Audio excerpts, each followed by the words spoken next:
Hey man, this is Kevin Smith, and you're listening to the ComicCon, man. This is where you get all your comics info, and take that from a comics guy, a comic book man. Yo, what's going on, everybody? Welcome back to the ComicCon podcast, season 3, episode 46. Recording this on November 15th, 2023. It's your boy, Nemesis Prime, hosting the show. We got Mr. Manimal on I don't know what you want to call this, travel log, right?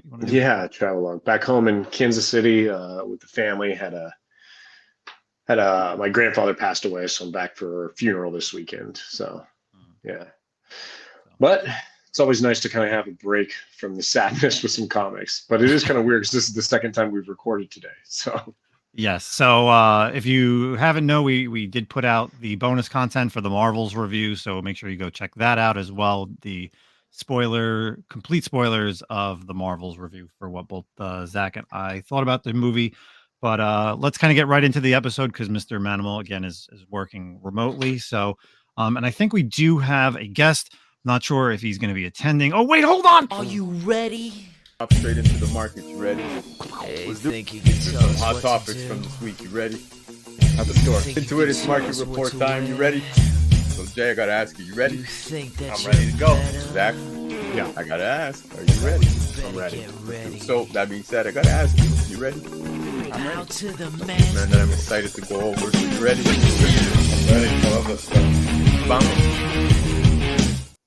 Oh my God, it's Blakk Crown Comics in the building. Holy cow, that intro. Woo! Did you ask though? Is he ready? Dude, are you guys ready? Yo, first of all, has anybody had such an epic intro? Because that was incredible. Dude, who made that Pretty good. intro? That was amazing. Dude, I really hope they don't take it down though because of the song. That's fine. We're not monetized. We make no money. We talked about we this make last zero week. money, dude. Yeah. Well, welcome to my club. Oh, wow. So thanks for jumping on, BC. It's been a while, right? Yeah, man, it's a pleasure, dude. This is what, like third, fourth time, man. It always feels like home. I'm always happy to be here with you guys. Hell yeah. It's easy. It's flowing. We appreciate you coming on.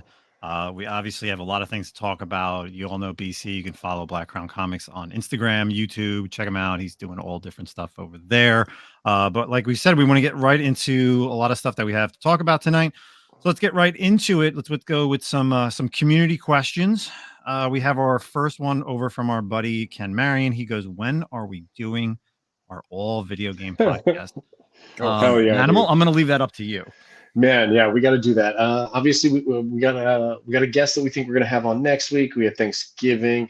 We got to do it probably early December sometime. It's funny though because I'm always sending.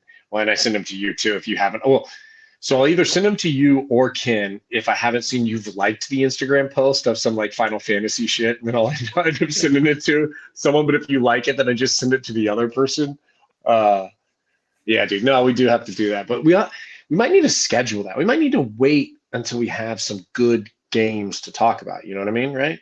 I have a lot of good games to talk about. I think we should just have like the talk should just be the history of games. Okay. Like our whole, like kind of like a history, Yeah. like a breakdown, just discussions, and it doesn't Yeah. exactly how we talk about comics. Like we've been reading comics for so long. We've all been gaming for so long. So it'd be cool just to kind of hear like the origin stories of Yeah. all of our gaming things. So, Well, but yeah. we also might have an announcement too that maybe we want to wait with Ken. That'd be a good time to, right? Yes. Yeah. We're going to wait a little bit on that. Yeah.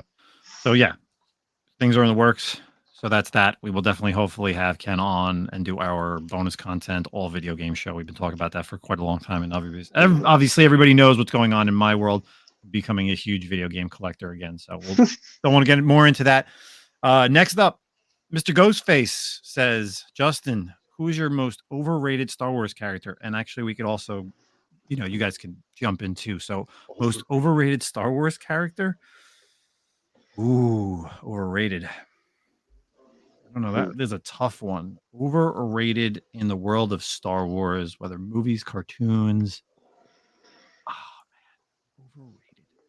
I'm gonna go with, you got to go with the sequel trilogies. So you got to go with like Rey, because she was like the main character in the sequel trilogies, and she really wasn't like she was there, but she so I don't know. I just don't like her. I didn't like her, man.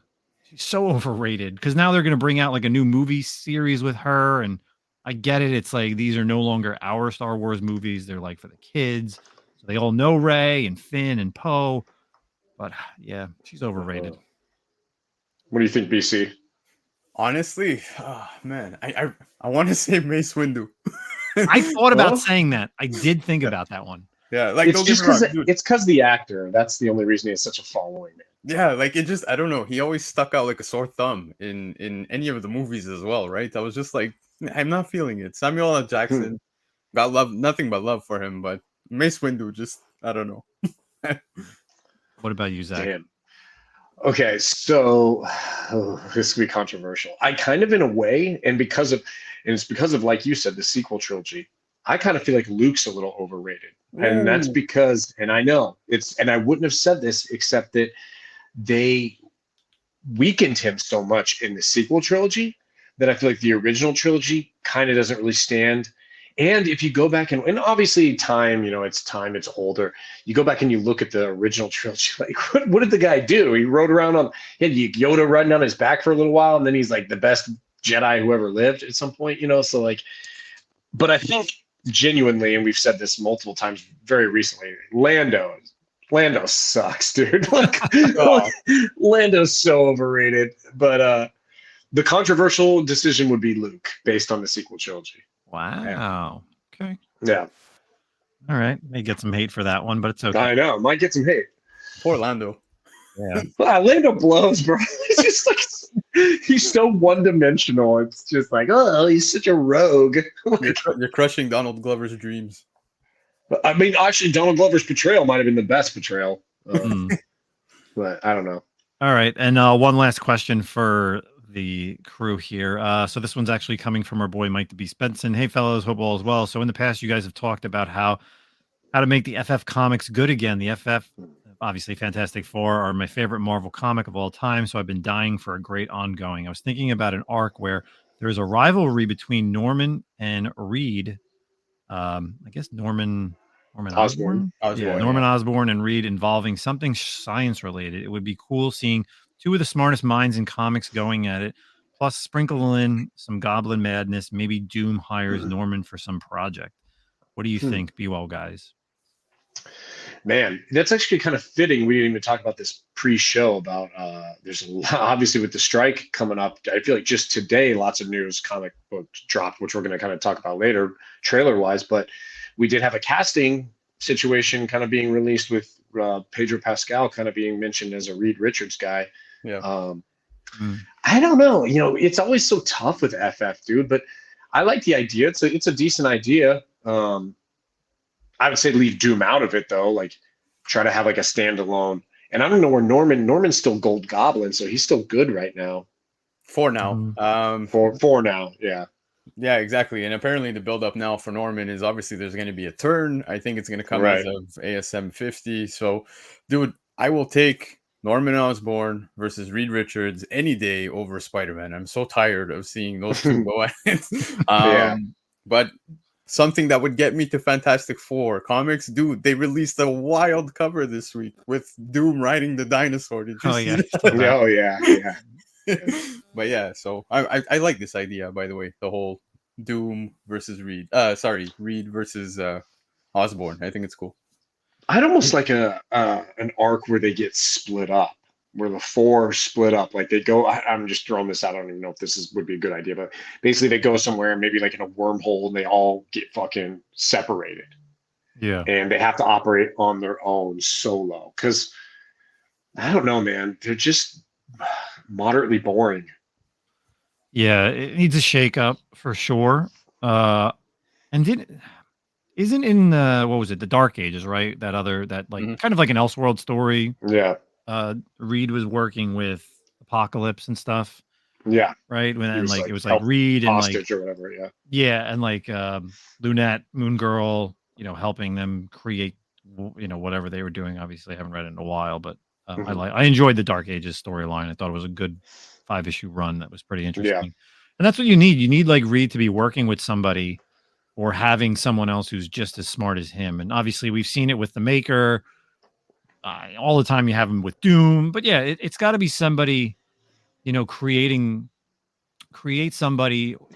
Realistically, that's what you got to do is create a new character in the FF world that can rival Reed. Yeah. Stop using the same characters over and over. Yeah.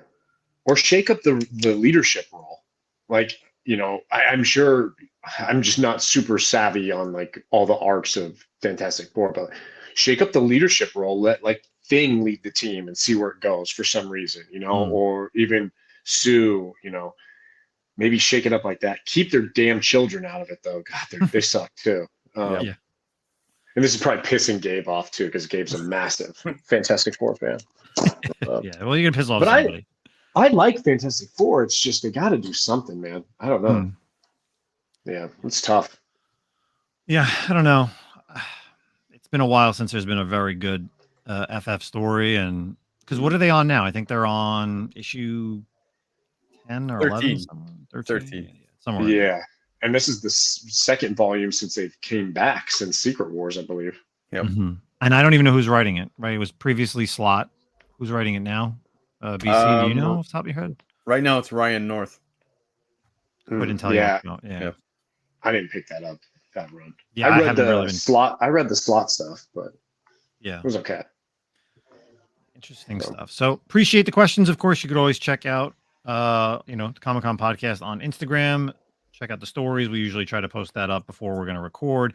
If not, you could always hit us up on our Gmail account, the ComicCon podcast at gmail.com, or just send us a DM directly to our Instagram. And just actually, we're going to kind of get into this one last question that actually I just saw on Instagram, and it's from Newbie Comics, and it's actually perfect because it goes right into our next community thing.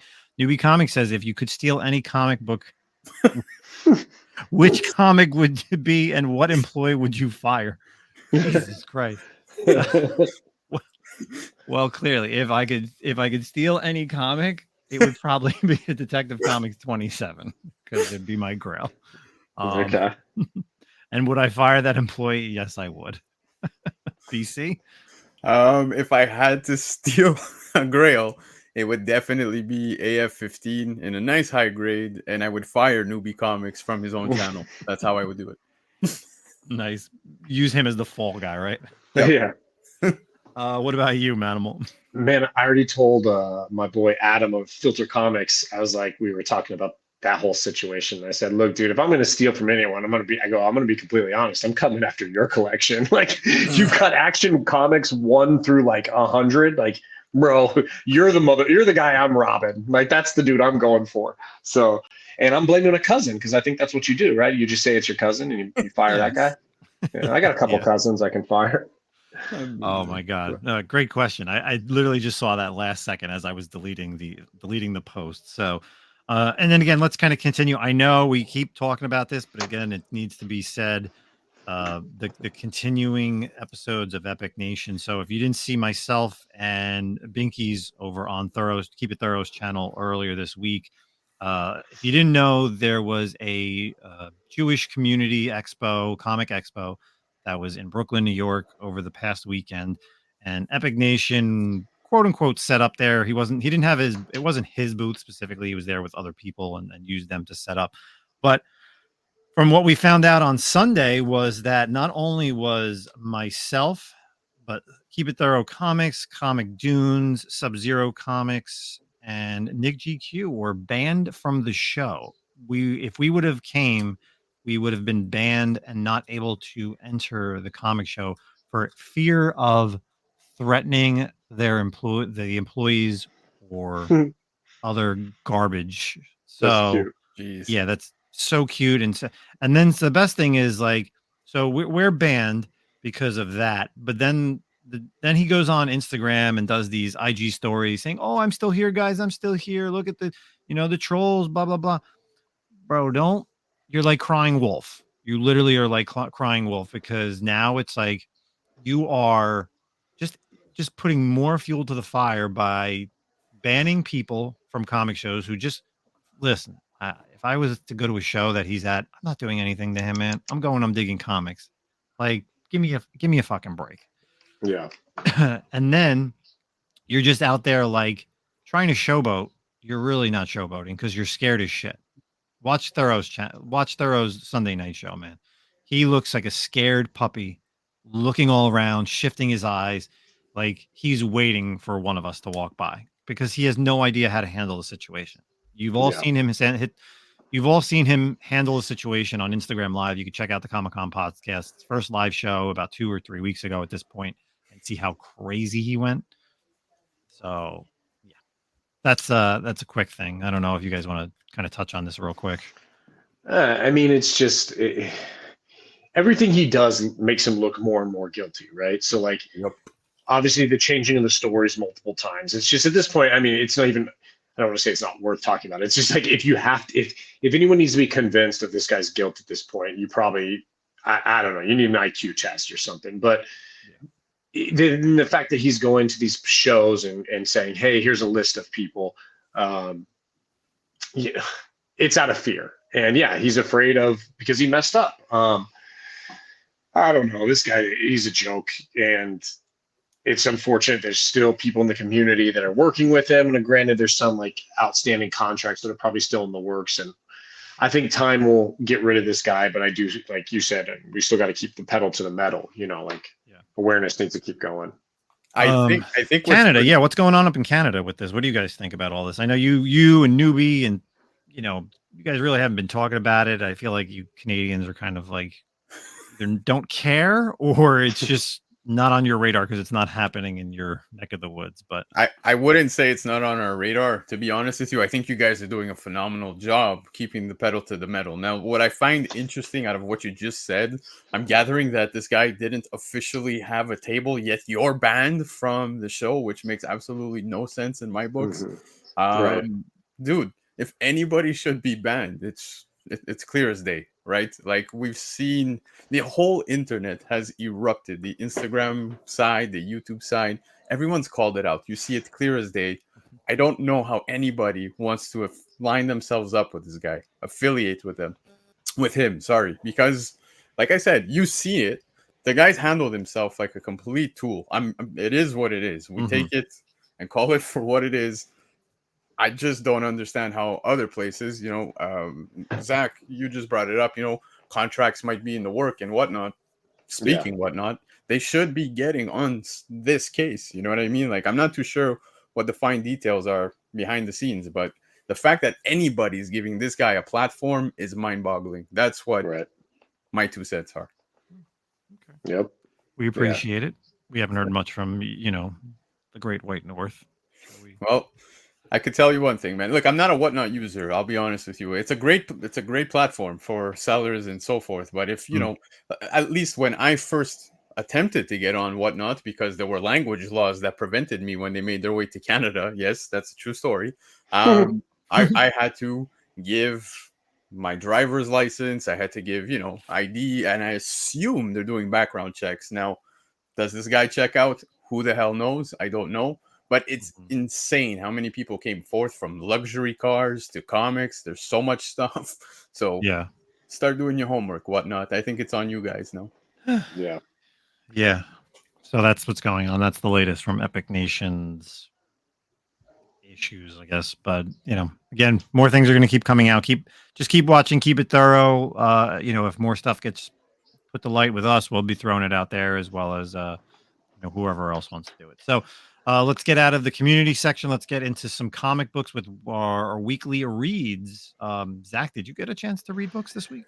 Not this week, but I do have one that I read that I really enjoyed. And I kind of was talking to you about it. I think we talked about it, I don't know if on the show last week or not, but in my recent DCBS order, I got a copy of Unnatural Order from Vault Comics. Really enjoyed the book. It's got a very much like a Dungeons and Dragons feel to it. It's kind of set in the medieval times in a way, obviously a little bit modern times, but obviously some fantastic fantasy type situations as well. I really enjoyed it, and I'm going to keep reading it like ongoing for sure. Check it out. Like I said, Vault Comics, Unnatural Order. I can't remember who the writer is right now off the top of my head. I don't have any of my books with me or anything, but I definitely enjoyed it, and I'm looking forward to continuing it. But yeah, other than that, I haven't read anything this week. Nice. Let's go to our guest. What do you got for weekly reads, sir? Dude, I loved Gods 1, although it did take me 2 reads, man. I love Hickman stuff. I had to go back for a second take because there was a lot to unpack in that first issue, dude. I was kind of confused. And, Win really feels like a Constantine version of, Marvel's version of Constantine. So I enjoyed that. But again, even issue 2, I found myself confused at the end of it. I was like, wait a minute. So I had to go back and I was rereading and I'm like, man, there's a lot to unpack in this. So I don't know what Jonathan Hickman's doing here, but it is interesting. It's just I want to see more pieces unfold. So that's reeling me in. It is. Nice. Hmm.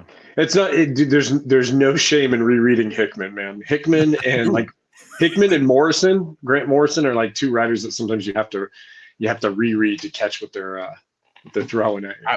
Absolutely. But I will say the disappointment from last week was Punisher 1. I think we were all hyped for that. We were all hyped.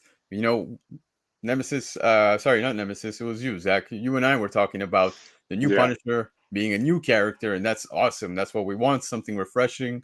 But it felt exactly like Frank Castle, right? Yeah. Like copy paste. Like I was like, yeah. Yeah. A weaker version of Frank Castle, even. Yeah. That was a bummer. Anything else? I could go on forever. There was Thanos. Thanos was good. I liked it. Yeah, how was I didn't read it. I like it. Thanos was pretty good. Yeah. Yeah, it was pretty good, dude. I'm biased because I love Thanos, but I thought okay. It was good. So who do you think the girl's gonna be? I have my theory. I don't know. To be honest with you, I don't know. I'm curious to hear your theory. I feel like it's Death. I think it's a recreation of Death. I think it's gonna be a reincarnation of Death. Yeah, would make sense. There's something going on why Thanos is like looking for that girl and hunting, and no one gets Thanos' attention like Death does, and he's coming. And then all the Avengers kind of go into like protect, or the new Illuminati or whatever. I kind of feel like it would fall flat though. Like they would. I think so too. I don't think it's like very. The fact that I might have guessed it so easily kind of makes it not awesome. So, but we'll see. We'll see what happens. I could be completely wrong. So, all right. For me, the hottest of hot garbage, stinkiest, all of every book that I've read this year, Star Wars Visions #1. Oh boy, new book by Peach Momoko. I can't even say written because there's no words. It's just all of her art in a story. But again, it's, and maybe again, people are going to hate me for this. I think it was just, she's hit or miss. She does great on covers. Her interiors are sometimes done very well. Like I enjoyed all the for the most part, I enjoyed all the Demon Day stuff. Like I thought those were good, but she did that storyline in the Darth Vader Black, White, and Red series, and I thought that was stupid. And even this, like Star Wars Visions, it was just so bad. Like I can't even I don't even want to explain the story because it's just so hot garbage. Dude, it's funny you bring up Momoko because did you see what Thoro shared on his Instagram with the Wolverine thing? That was probably the worst art I've ever seen. Now, like you said, Momoko is hit or miss. For me, mostly miss. She's always a miss for me. Yeah, exactly. I'm really not a fan, but that Wolverine one, you got to go see that. If you're not already, go follow Thoro on Instagram and go see that post. Dude, I don't know if it's a Wolverine cover where he's got like tubes of wires or whatever stuffed in his mouth, but man, it's terrible. All right, you're gonna have to show us post show because I definitely need to see this now. Justin, did you check out Animal Pound? I didn't get the Ashcan or I had to order it. I have a few Ashcan if anybody needs. Yeah, maybe just hold me one then. Yeah, maybe hold me one too. No problem. So other than that, Something is Killing the Children is number 34 is another book that I just felt like this issue is just like a waste. It's this like drawn out story between Erica and Cutter, and then you have Erica with the doppelganger monster, and Gabby is just becoming drawn out. Like this issue, really thought finally something was going to happen. You You had the monster coming towards them. You're like, oh, they're finally going to fight. And she finally sees the monster and realizing it's her, like a doppelganger of her. Mm-hmm. And then all of a sudden, Cutter comes in, is like trying to get Gabby, and now she's all done up, and she's like, "Oh, I'm gonna leave the monster here. I'm gonna go run and try to save Gabby and the other chick." And then it just ends, and you're just like, "What?" Yeah, dude. Nothing happens in like any issue. I feel like anymore right now. Like it's just, it's almost like they've run out of ideas, or they're stretching it out to like a number, because it feels like nothing happens. I mean, these past 6 issues could be 2 issues for sure in terms of like what's occurred, like, which is nothing. I feel like it's just coasting, dude. Like the story is just at that point where it's like coasting through. Like you said, it's kind of like, you know, the last I don't know what they're doing. I know, and I know Zach and I talked about this for this month's pre-orders. For November's pre-order is coming out for, I guess, what's it, February or January? I forget. I think there was no listings. So I think this is the last issue for quite a while. So it's going to be very interesting to see what actually happens. Like, are we just going to get this arc and then that's it? You know, is that the last thing? Because I know for as far as pre-orders going, there wasn't anything solicited past 35. So one more issue. CLC has, yeah, it's like that's the last thing that's going to happen. And then I guess we're going to get the Books of Slaughter. That's kind of still go, or House of Slaughter, and then the Book of Slaughter next one shot that we talked about a while ago. But I guess pick of the week, Batman vs. Robin 3. Love Simone De Mayo's art, absolutely gorgeous. Such a futuristic cyberpunk look. You got Batman, Robin. You got a character that was literally a throwaway in the New 52 with White Rabbit, like literally introduced in, I think it was Detective Comics, like 1 or 2, right? Or no, Dark Knight, one of those like early series. It was just, was it Dark Knight? I don't know. Now you got me stuttered. I can't. I think it's Dark Knight, I think you might be right. Yeah, because Detective had the doll maker, so I'm pretty sure it was Dark Knight. And like she was like nobody. She like had a cool cover. First appearance was like awesome. You know, she fought with some jacked up Two-Face, I remember. And then she was gone. And now all of a sudden she's back and she's cool. You know, they're trying to make her, you know, recognizable, I guess. It's like really interesting. And then obviously you have this character named Shush, who's not really working with Hush, but you know, I talked about it when issue 2 came out. You know, the character name, like there's just create new characters, but don't use old character names, basically. So the storyline's still great. I love the whole Damian and Batman aspect. It's always a back and forth battle between father and son. So definitely pick of the week was Batman and Robin, number 3 for me. Nice. All right, people. So out of the weekly reads and into some TV and movie talk. I feel like this week, now that the writer's strike is over, there's been nothing but news dropping. People have been going on, you know, talk shows and talking about stuff. Actors and actresses have been finally able to post stuff on Instagram. We've seen so much behind the scenes stuff, so many shows. So let's kind of start off with some trailers. 2 trailers dropped today on the Marvel side. We had our first trailer of Madam Web coming out next year in, says February. I guess it's still going to be February. So what's Zach, let's start off with you. What are your thoughts on this? Oh man, the movie no one needed. It's just, I don't know, man. I mean, when I first saw it, I guess I was like, okay, this looks okay. But then the more I thought about it, I'm just like, I so much hate the Sony Spider-Man stuff. It's so pointless. It's so a universe based on Spider-Man that you don't have Spider-Man.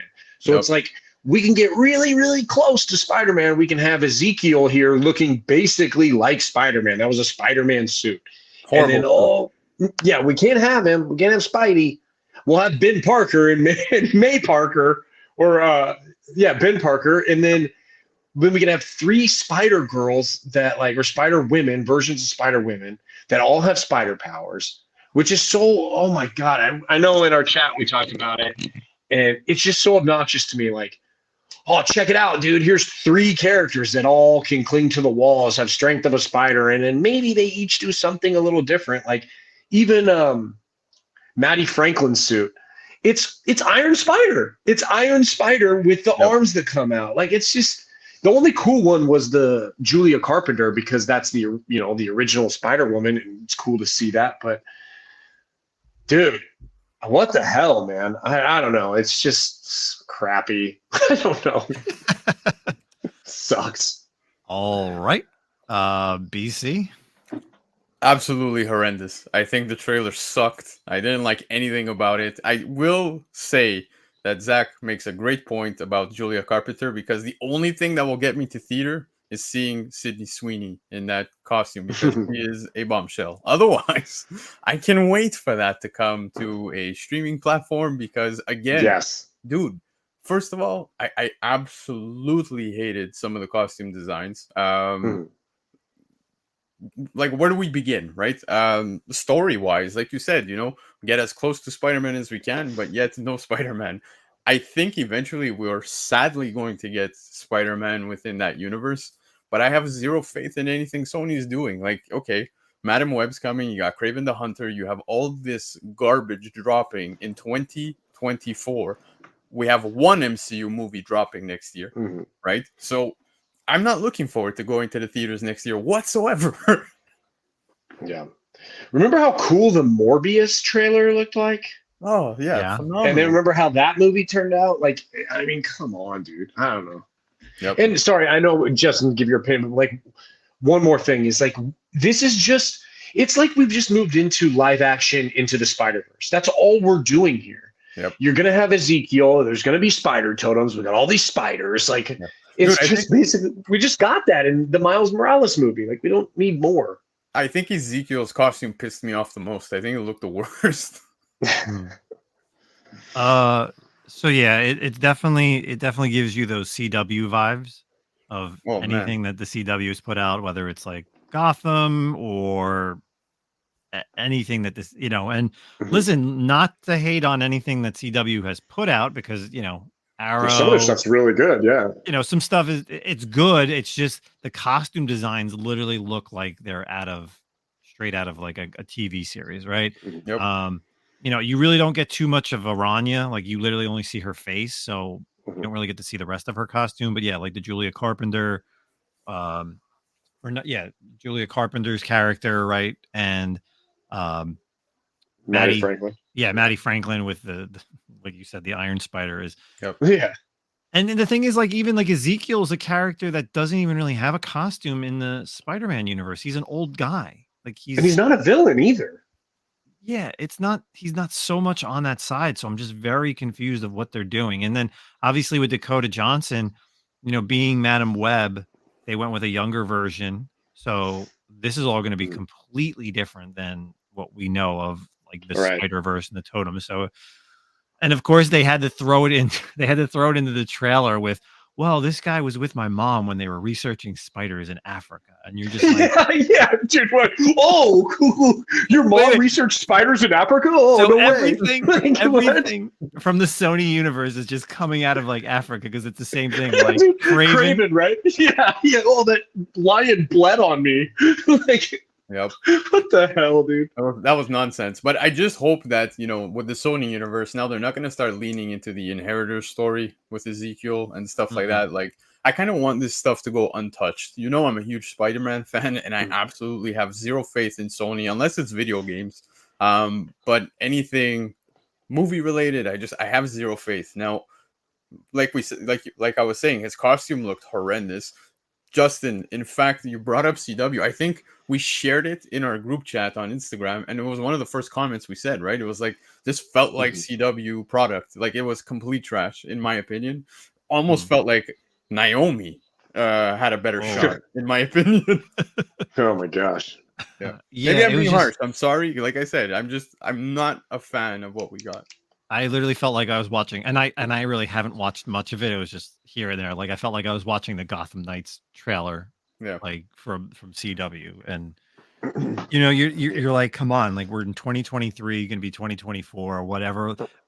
They have these costume designs that literally look like they came out like first season of Arrow. Yeah. Like, you couldn't do anything better for like a live action, and the girls the females look better. and people are gonna hate on it. It's like, and Zach and I talked about this on our Marvel's review. It's female led. They want to bring females into the movies. Does any female care about any of these characters? Like, Does any female know these characters? Because that even too. most read male readers of comics probably aren't super savvy on Maddie Franklin and Aranya. Yeah. Like, And I'm curious to see now such books like Aranya, right? So so many people were speculating on this character, and now we got this trailer. I can imagine what a downfall that's going to take. I feel like it was already like all those books kind of had a high plateaued. Yeah, I think it's already come down.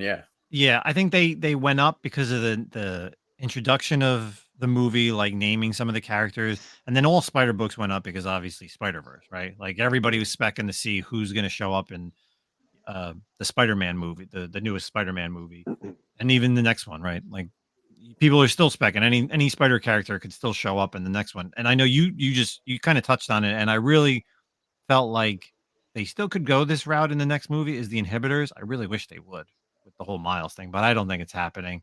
I think it's still just going to be Spider-Man 2099 and the Prowler. Like I feel like that's how that's and the Spot, obviously. But I really thought that how I always felt was that Spider-Man 2099 was like a vampire or was like a regular character, and he got changed by the inhibitors because that's that whole thing. Yeah, I feel like the best thing that's going to come out of this movie is an uptick in tourism to the continent of Africa for people trying to go like get powers. That's probably about it. I'm trying to look real quick. I can't even remember Morbius. Where did Morbius go? I'm like, if I read that, in Costa Rica. He got vampire bats from Costa Rica. Okay, so did they say Africa? Was it for sure Africa, or was it like I felt like it was like Brazil? I don't remember. I'm pretty sure it was Africa. She was studying spiders in the rainforest or some shit. Like that's so stupid, dude. Yeah, it looks pretty bad. And to be honest, I even thought it was someone like, isn't there? Oh no, but that's a DC character. There's a DC character just called the Spider, and I felt like that's what that was like. Like, who were they trying to do? Like, I didn't even know who the villain was until I had to Google it. Like, I had to Google the cast. And I'm just I knew once I didn't know it by the suit, and then once I saw it, I was like, it's got to be Ezekiel. And then I was like, but why did they put him in that suit that's so similar to Spider-Man's suit? Like he almost looked like what did they call Tom Holland when he was in overseas? What was his? Oh, Night Monkey. Night Monkey. Yeah, it kind of looked like Night Monkey in a way, like that kind of design of like all black and then like red lettering, kind of like. Why did they do that? I look, I'm gonna be honest. I don't know if it's because they felt like it was too similar to.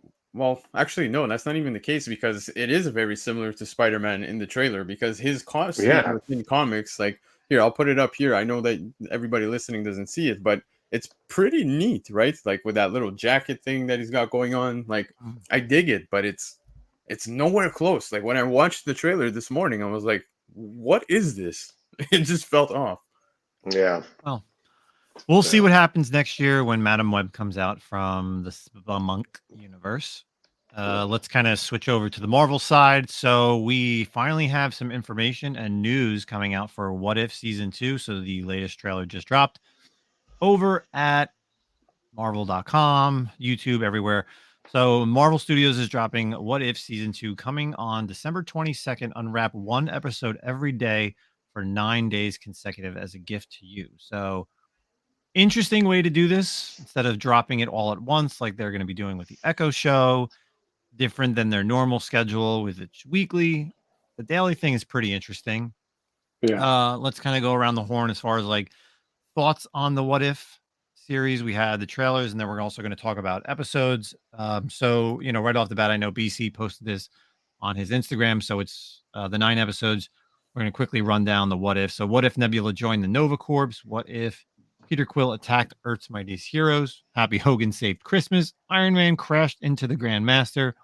Captain Carter fought the Hydra Stomper. The Avengers assembled in 1602. Hela fought the Ten Rings. Kalahi, which is the newest character, reshaped the world. And last but not least, What if Strange Supreme intervened? So BC, what'd you think of your first thoughts of the trailer once it dropped? I thought the trailer looks great, dude. I think, one thing that DC does better than Marvel in anything is really the animated stuff. And I think What If animation wise looks great. The trailer itself looks really good. I think some of the things I took away from it was seeing I guess we could say the reenactment of the Thanos Captain America fight. You know what I mean? So I guess we're going to be seeing that again here. 1602, that I'm pumped to see. I really think that could be a fucking awesome episode. But 'Cause that's a series, right? That's a Yeah, used to be. Yeah, yeah, back exactly. in the early It was a 2000s. Yeah. Exactly. Now, the Peter Quill thing seems a little interesting. Happy Hogan saving Christmas on Christmas Day. That episode drops intentionally. So I'm curious what that's about. They kind of gave a little reference to Die Hard there. So that was pretty neat. But Kahuri, I believe that's how it's pronounced, or Kahori, whatever her name is. That little glimpse of what we got of that character who has never made a comic appearance was pretty interesting, dude. I think you saw. I think don't quote me, but it looked like she got her powers somehow through the Tesseract or something. yes, So yeah, that was yeah, exactly. So like I said, we've seen many characters from the MCU make their way to comics. Like what's her name, Kat Dennings, Harley Keener. Like they've made their way to comics, but it's just not stuck, or they've not really done anything important with them. Whereas I feel this character has the potential to cross over from the MCU into comics. Clearly, they're setting her up for something big. So we'll see. We'll see. I kind of like the fact that the Watcher says that he is not one to do sequels. And here we are. He's saying things are going wild within the multiverse. And given where the MCU is, can we see some of these characters cross over? So, okay. From the list of and I'm going to ask this to Zach too. So, of the list of episodes, which one do you think is going to be your favorite? Who are you asking? I'm sorry. You're asking BC, right? Well, I'm asking BC, but I'm also going to ask you once you. Yeah. BC, sorry, I thought you were asking Zach. No. For myself, it's really going to be, I think, the 1602. I'm going to say the Kahuri. I think the Hella one might surprise us. Mm-hmm. But I think I'm going to go 1602, and maybe even the Strange Supreme intervened, because we left off on the last season with that Strange Supreme madness stuff going on, where I'm curious to see how he's intervening, and if it's the last episode, will it impact some of the stuff happening across the multiverse? Okay. Zach, thoughts on the trailer? Yeah, it looked good. I mean, it looks like, What If season 1 was really good. It looks, similar to What If season 2. Yeah, I'm gonna watch it. Am I super excited for it? I wouldn't say so. And I mean, I talk about this a little bit more on our Marvels review. I'm a little multiversed out. All these things just seem so like they're not important. They don't hold any like weight to them. These like alternate universes, and it's almost in a way a cash grab, I feel like, so to speak. And do I need to see Peter Quill attack the Avengers? No, I don't. And do I care if Nebula joins the Nova Corps? No, I don't. I don't care. I think 1602 looks cool because I loved the 1602 run. I thought that was really awesome. It was a fun little Elseworlds type thing. And yeah, even that has no meaning because it's not real. But I don't know. I mean, sure. I don't know. Like, it looks good. It looks good, but I don't really care. All right. Yeah. Yeah. I like literally the opening with Michael Douglas, and you get to see Winter Soldier. So like that's cool because now they're bringing in more of those characters that you didn't see in the first season. I think my favorite episode, and I think it'll be good, is the Captain Carter fought the Hydra Stomper, because that's kind of basically having Captain America fighting Winter Soldier, but obviously Steve Rogers is on the Hydra side. So, I'm excited to see that. And obviously all the people that voice all these, all the live action actors and actresses are obviously back. That was the good thing about the first series, right? Is that all of these people who you've seen in live action are now voicing all the characters again. So it still keeps it with that. I'm interesting to see how Kahori, where will she show up in a comic, right? Yeah. You know it. Yeah. Like, is it going to be an Avengers book? Is it going to be Free Comic Book Day? I bet Yeah. you. I bet you it's in a free comic book day book. That would seem fitting. Yeah, that would be interesting. So, again, all the episodes for What If drop on, well, they all start to drop December 22nd through the end of the year, one episode a day. So, it's cool. It's a cool way to do it, I think. Yeah, it is cool. Will it give us the Marvel fatigue, or will actually this kind of help us with some animated stuff and prepare us for X-Men 97? Right? That's what it's called. Yeah, 97. Yeah. Yeah, and who knows when that'll come out. Maybe we'll get a trailer at that point. But yeah. Let's kind of wrap up with the most important talk of the evening or morning, afternoon, whatever, whenever you're listening to this. Loki season 2. Oh baby. Oh baby, yes. Oh baby, yes. So Loki season 2 just ended. If you want, you can go back and check out all Blakk Crown YouTube shows. He does a breakdown with him and some other YouTubers every week if you want to do a episode to episode breakdown and their thoughts. So let's kind of go around the horn, and because I wanted to prepare myself since I didn't want to watch the last one that BC did to know what he said. So sorry, I didn't give you a view. How about I start, because I feel like you two are going to go to war on this. Let's do this. Let's go. And then I'll play kind of like mediator, because you two definitely have a more stronger opinions on this. So in general, and I'll keep mine pretty brief. I mean, I enjoyed it. I enjoyed it for what it was. I love Owen Wilson, which I was kind of surprised that I did like. I liked OB, was a fun character introduction.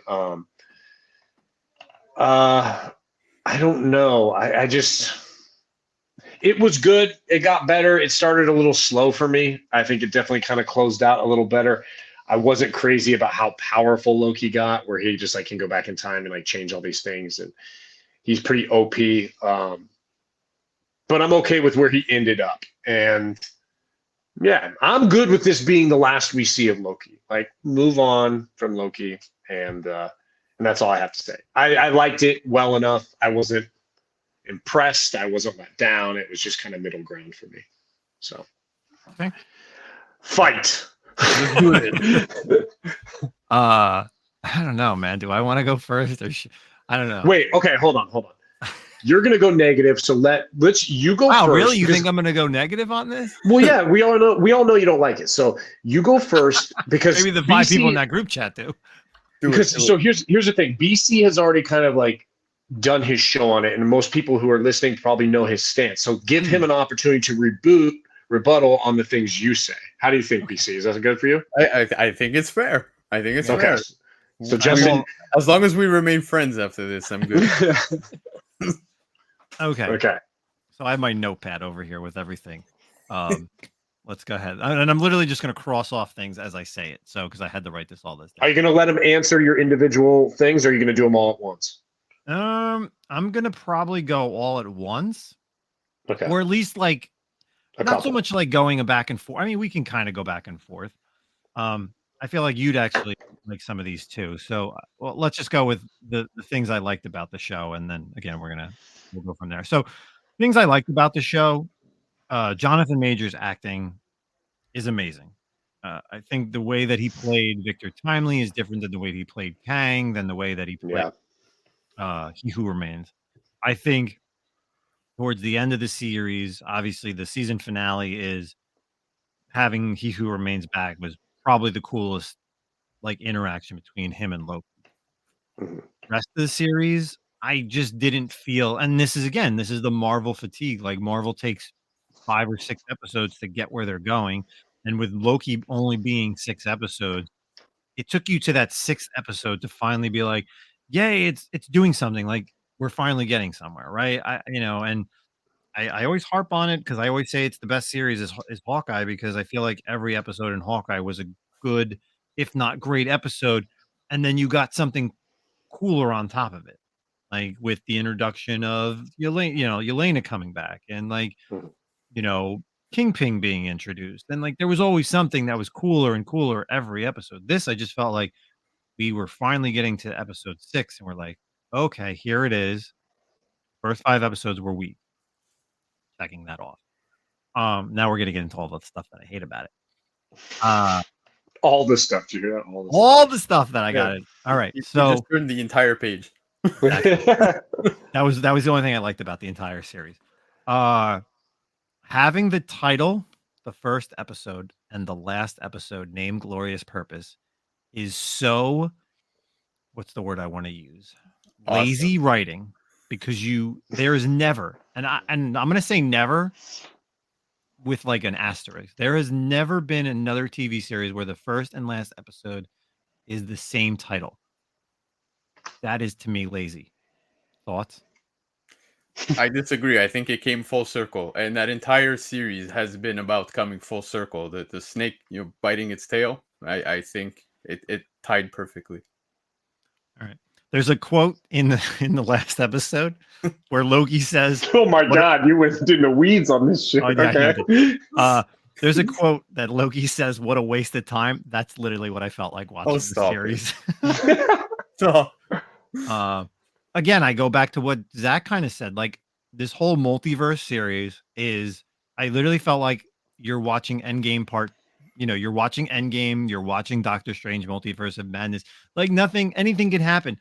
Loki has the ability to just go back, and he's now the Flash. He literally can just change everything. With no repercussions with either. no repercussions, yeah. And then he spends it's so funny how episode 6 goes, where he's like, Obi, tell me how long it would take me to learn all this stuff. And he's like, Centuries. I don't know, centuries. And then all of a sudden it's like centuries. So he learned all this stuff in centuries instead of learning how to do something else, maybe. But then all of a sudden he has he gains these powers to become the god of time. You're like, so Loki, you just get all these powers when you need them, right?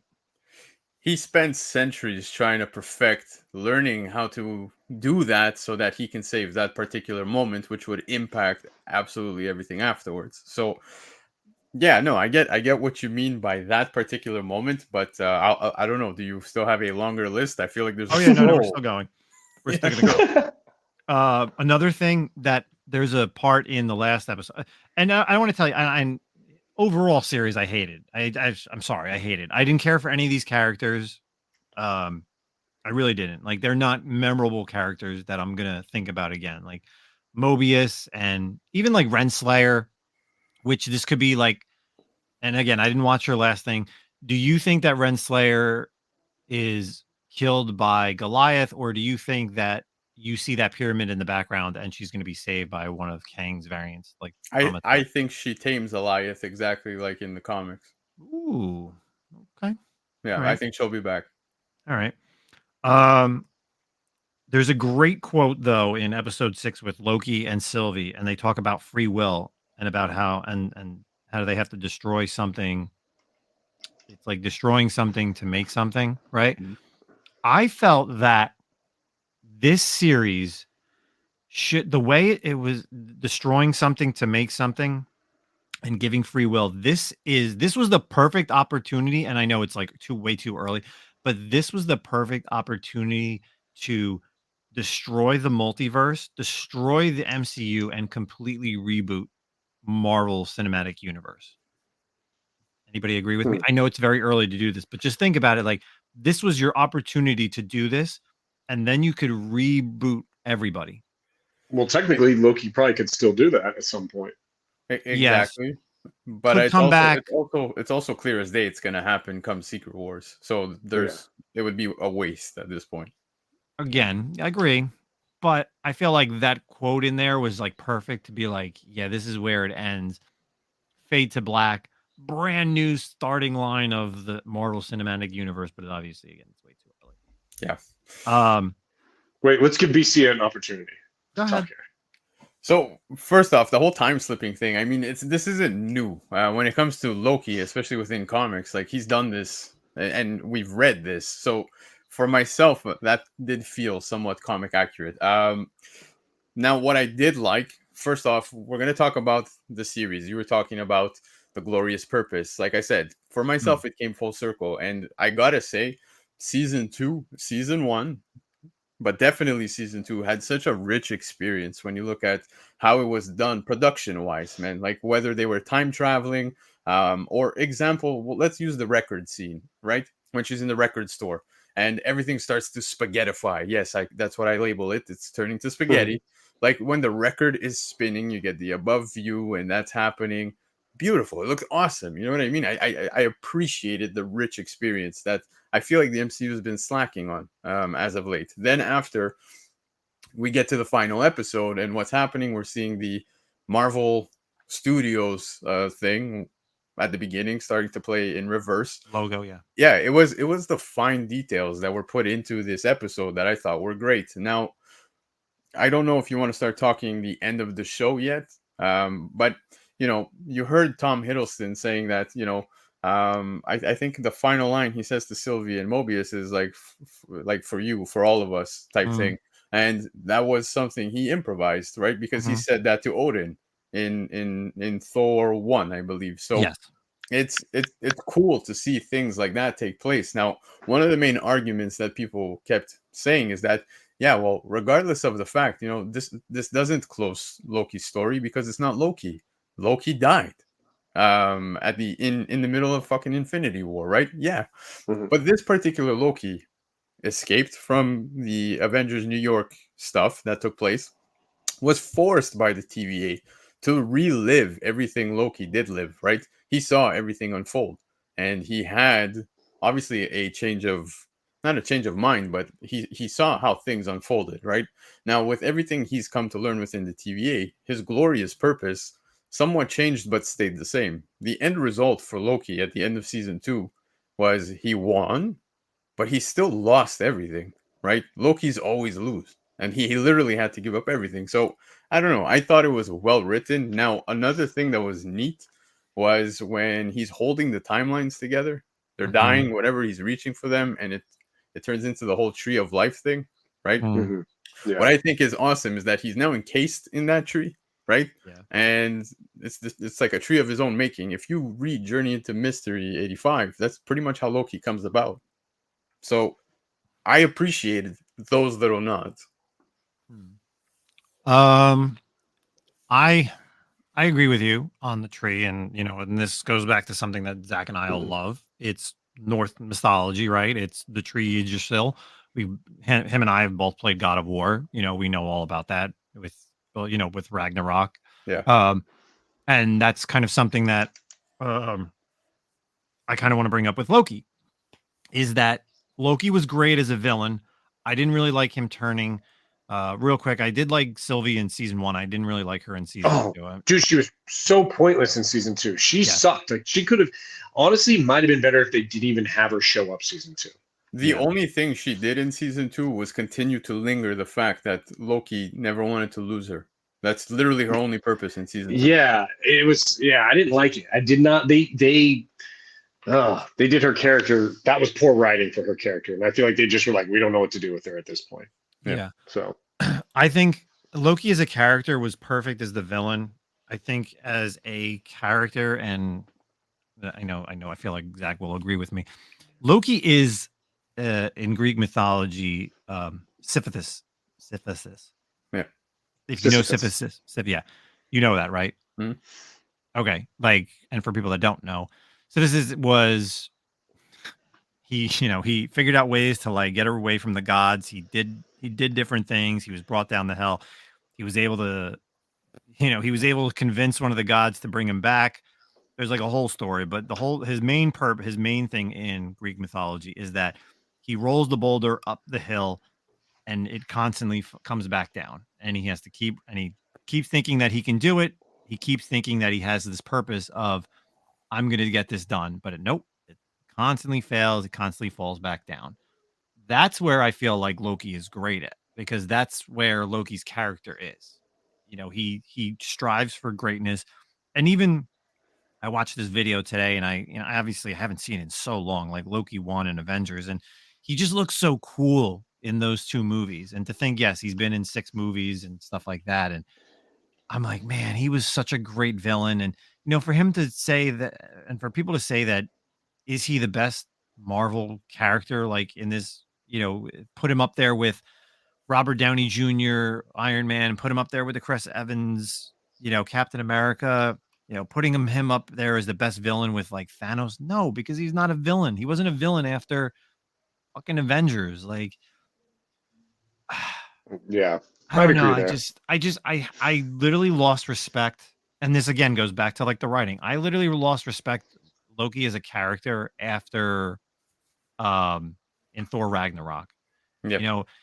And I really at the point in this series that I was like, this is so corny was like the beginning of the final episode. There's so much stuff that happens in the final episode is where it becomes more of like a comedy where he's like trying to like tell these guys, oh, listen, you need to move faster. No, we need to do this. Like it was so much of becoming of like a comedy thing for me. And I know like people are always like, oh, Justin, you hate comedy though.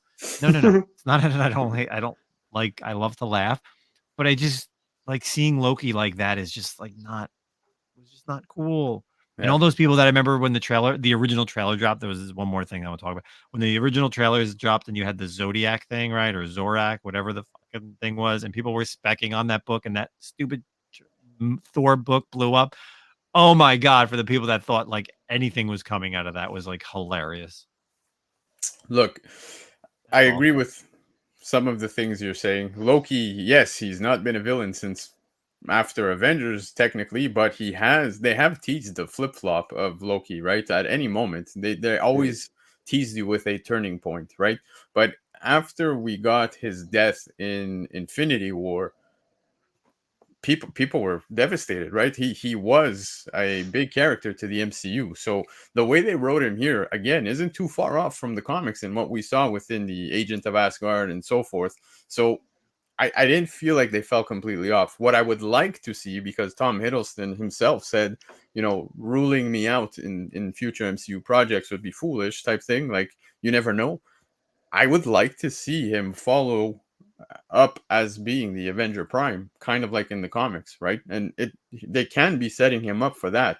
Again, he's reached his god status, is now literally holding the multiverse together. He is the Loom, but with his victory comes a huge loss. So he, very much like that rock you're talking about, bringing it up. Sure, he succeeded to get it to the top, but there's still the rock falling down. That's literally how this ends.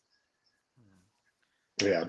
But do you feel that like he could have been? Do you feel like that Loki could have been done after Endgame, like him getting killed by Thanos? Like, I think what they've put together here, and especially in season 2 of Loki, is very significant and important to what takes place next in the MCU. Because right now, as it's ended, they can go multiple ways when it comes to the whole Jonathan Majors stuff. Right, that could have been the end of it. Right, we could never see Jonathan Majors after that again, and it would make perfect sense because Loki won. Right, maybe someone else starts. Yeah, to you could become a threat. you could definitely set Loki up as the Emperor Doom role for Secret Wars in a way. Exactly. Maybe he does have his turning point, which I think would suck because that like a lot of good stuff just took place. That would be classic Marvel, where it was just like everything they just did was pointless cash grab, and then look, he's the villain again. Like it would make sense to go Doom at 1,000%, but I don't want it to be rushed because man, that God Emperor Doom is a big character, and there was a lot of development before that. Doom needs to see his day before he hits that status. Although I do want to see him rip Thanos' entire skeleton from his corpse, that would be amazing. But no, I don't think this is the end of Loki. I feel like what took place was very important for the MCU, and we'll see where it goes from there, because Secret Wars is going to change all of it. So whatever Loki is holding together of the multiverse, something's going to happen to him, because they're going to be setting it up. Is he holding it and feeling timelines, dying, and probably ends up playing the role of Avenger Prime? Will he lead the way? I don't know. We don't know. So many things could unfold, but I don't think we've seen the end of him. Do you think this series is going to be a waste now with what I'm sure you read the director for Kang Dynasty? Yes. No, I don't. And to be honest with you, maybe Kang Dynasty wasn't necessary leading up to Secret Wars. We look at everybody talking about the future of MCU. Has anyone even referenced Kang Dynasty? No, they overlook it. They just look straight at Secret Wars. Like, yeah, Miles Morales is coming. Yeah, this guy's coming. Like, that's all the focus is on. So maybe they'll rewrite Kang Dynasty, make it for a different purpose. Maybe they are going to pivot and shy away from Kang himself, which I think sucks because Kang has the potential, man, to be one of the Thanos status level when it comes to villains, right? Yes, If he done should have correctly. been. Yeah, he should be. But that's what it is like the first time that we saw a quote unquote Kang variant was Loki season 1.